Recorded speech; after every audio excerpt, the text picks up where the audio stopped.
When you made your presentation on the process, General Iriarty, one thing really stood out to me, and it was the fiscally constrained environment. And it kind of opened up a little point of light for me about what we have here in housing in Central Texas.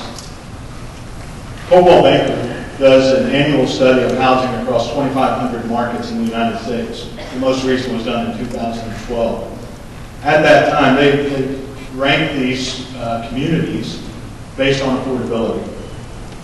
My first slide that you see up here at the top, you will see that Killeen, for an average house that might cost $130,000 in Killeen, in comparison to other military markets, the same house would cost in Hinesville, Georgia, $134,000, Manhattan, Kansas, $137,000, and so on. When you go down all the way to Fayetteville, North Carolina, you see it is $175,000.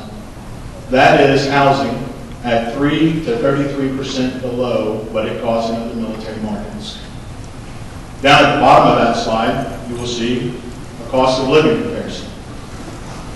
The Killeen MSA versus other military communities. This study is not quite as detailed as the Coldwell Banker study, but you will see the purpose of this slide is to show you that based on the CNN Cost of Living Index, a $50,000 salary in Killeen is worth as much as a $53,000 salary in El Paso, $53,500 in Savannah, Georgia, and all the way down to $56,843 in Fayetteville, North Carolina. So when you station soldiers at Fort Hood for the same amount of money out of your pocket, that soldier will have between 6 to 13% more purchasing power on a day-to-day basis.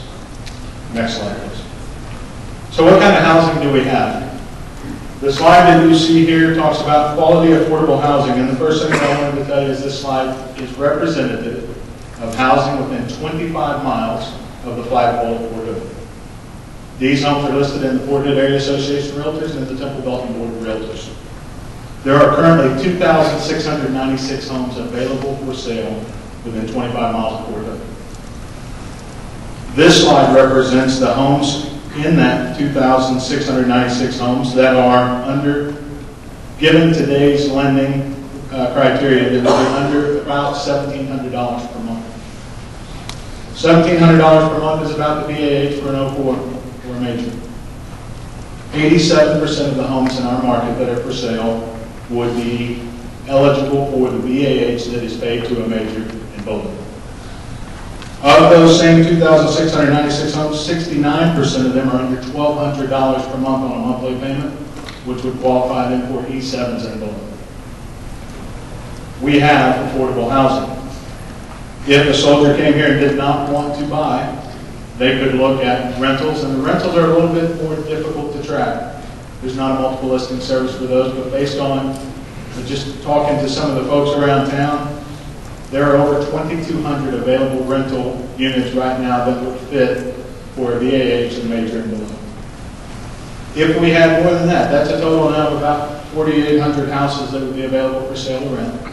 If we needed more than that, there are currently 3,000 lots that are platted, approved, and ready for construction permits today.